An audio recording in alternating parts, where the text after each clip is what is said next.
नमस्कार, सुवर्णस kitchen and ब्लॉगमध्ये आपले स्वागत आहे। आज आपण बघणार आहोत सोलापुरी पद्धतीची शेंगापोळी।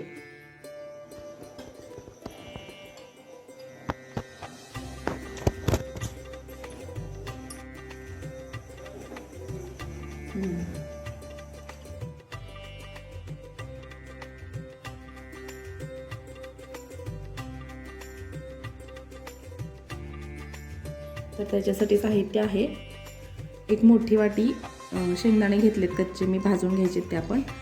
गूळ घेतला एक मोठी वाटी आणि वेलची पावडर आहे आणि कणिक मळण्यासाठी एक कप गव्हाचं पीठ घेतले। 2 चमचे आपण बेसनचं पीठ घेणार आहोत आणि तूप आपला। आता कढई गरम झालेली आहे आणि आता आपण हे शेंगदाणे कढईमध्ये टाकून भाजून घ्यायचे। शेंगदाणे भाजताना ना गॅस मीडियम आचेवरतीच ठेवायचा आहे, म्हणजे आपले शेंगदाणे छान खरपूस भाजतील आणि पोळीला छान खरपूस अशी चव येईल। बघा, आता आपले शेंगदाणे खरपूस असे छान भाजलेले आहेत। आता आपण गॅस बंद करायचे आणि हे शेंगदाणे थंड होण्यासाठी ठेवायचे। शेंगदाणे थंड होत आहेत। कणिक मळण्यासाठी हे 1 कप आपण गव्हाचं पीठ घेतलं, 2 चमचे डाळीचं पीठ घ्यायचे, पुरतं मीठ घ्यायचे आणि 1 मोठा चमचा तूप घ्यायचे। पुरं व्यवस्थित मिक्स करून घ्यायचे। हे तूप सगळ्या पिठाला व्यवस्थित छान असं लावून घ्यायचे आपण।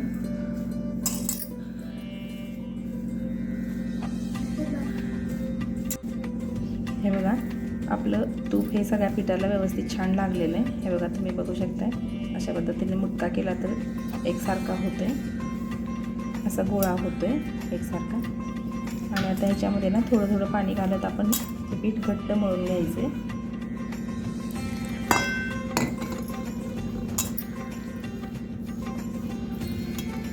पीठ खूप पातळ करायचं नाही आहे, पीठ घट्टच ठेवायचं आहे आपल्याला।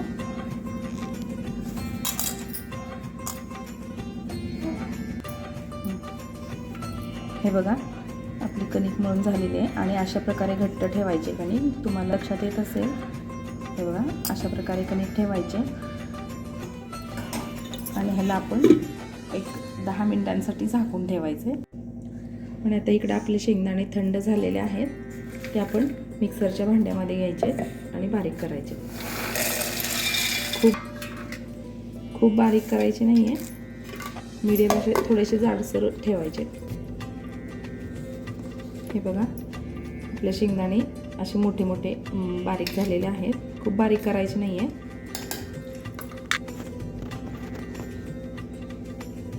आणि ह्याच्यामध्ये हा 1 वाटी गूळ आपण घालून घ्यायचा आहे।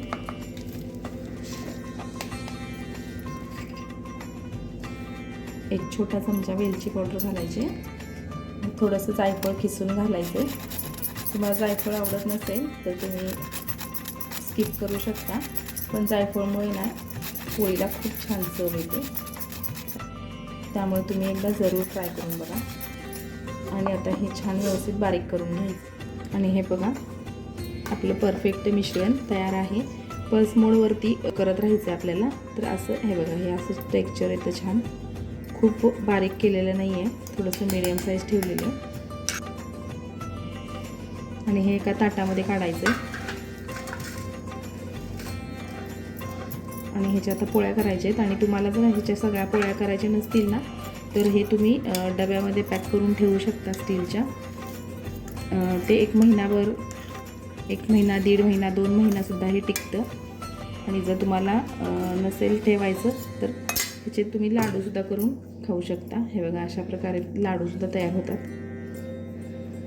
इझिली लाडू तयार होत आहेत। हे बघा,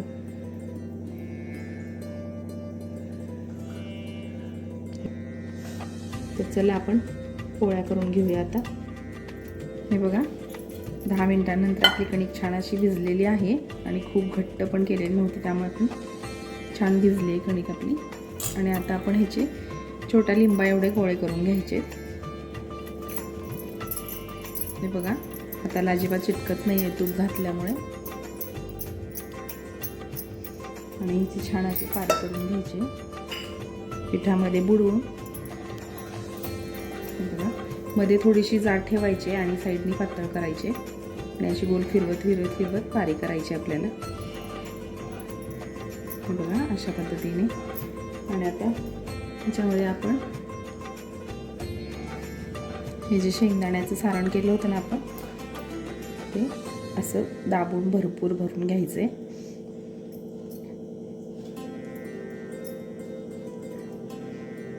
हे बघा. आणि असं आतमध्ये दाबून आपल्याला याचं तोंड मिटवून घ्यायचं आहे.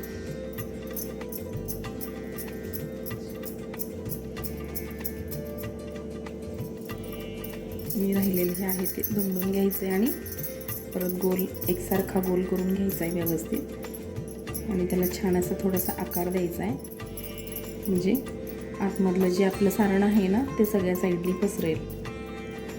आणि आता हे आपण लाटून घ्यायचं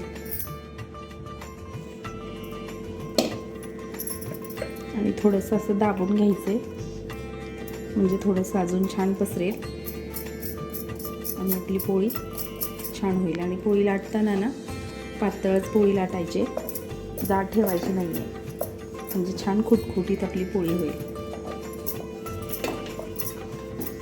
सगळ्या बाजूने छान अशी लाटून घ्यायची. हे बघा, तुम्ही बघू शकता पुरण कसं छान सगळीकडे आतमध्ये पसरले. आणि हे सारण ना 2 महिने टिकतं, कारण आपण शेंगदाणे छान खरपूस भाजलेत, त्याच्यामुळे सारण हे खूप 2 महिने टिकतं.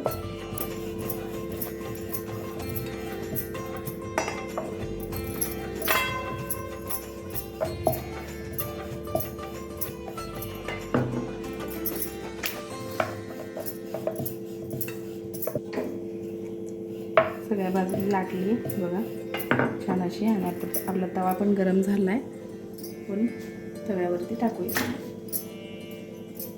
1-2 मिनिट छान असं भाजू द्यायची खालच्या साईडनी. आणि मग उलटाण्यानेच उलटायची पोळी. हे बघा छान ह्याला फुगे यायला लागलेत. आणि आता आपण ही पोळी उलटून घ्यायची. हे बघा किती छान भाजलेली आहे.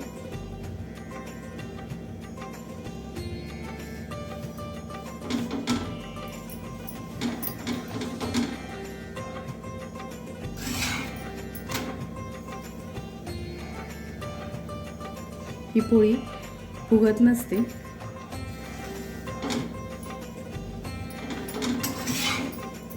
आपल्या पुरणपोळ्या वगैरे कशा फुगतात ना तशी ही पोळी फुगत नसते. आणि फुगत नसते त्यामुळे ती छान खुटखुटी अशी होते.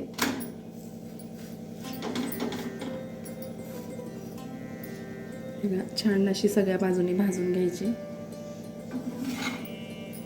हे बघा. आणि आता ही छान भाजली आहे. आपण वरच्या साईडनी तूप लावून घ्यायचे. तुम्ही तेलसुद्धा लावून घेऊ शकता, किंवा प्रवासात न्यायची असेल तर काहीच नाही लावलं तर छान टिकतात.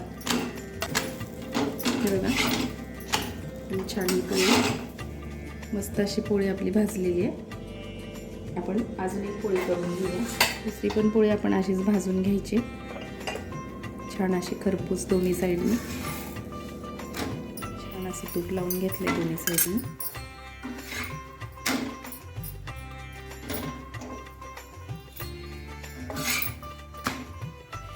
आणि ही सुद्धा छान पोळी अशी मस्त अशी भाजलेली आहे आपली. ह्या पोळ्यानं कापडावरती पसरून ठेवायच्या, म्हणजे लगेचच थंड होतात आणि छान खुटखुटीत होतात. अशा प्रकारे मी ह्या सगळ्या पोळ्या तयार करून घेतलेल्या आहेत आणि किती सुंदर अशा पोळ्या झालेल्या आहेत तुम्ही बघू शकताय. आणि ह्यातली एक पोळी मी तुम्हाला तोडून दाखवते.